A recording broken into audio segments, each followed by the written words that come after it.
জানালা লাগাই দাও তো, জানালা লাগাই দাও। না চিল্লাও না, চিল্লাচিল্লি করবা না। আসো এখানে আসো, আমাকে খাওয়াই দিবা, চলে আসেন। আসো খাওয়াই দিই তোমাকে, আসো বাবা। ঠান্ডা, এদিকে সরো, এদিকে সরো সরো।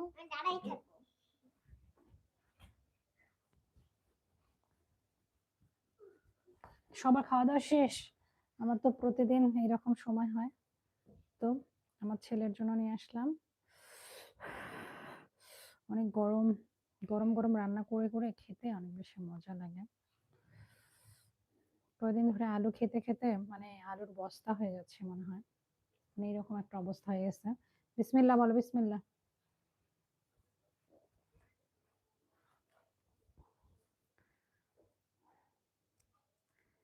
আমাদের শুধু এখন আলু খাওয়া হচ্ছে, তাই না বাবা? হুম, তো মাংস দিচ্ছে না। জান তোমার বাবুটা অনেক সুন্দর, মাশাআল্লাহ বলবেন না।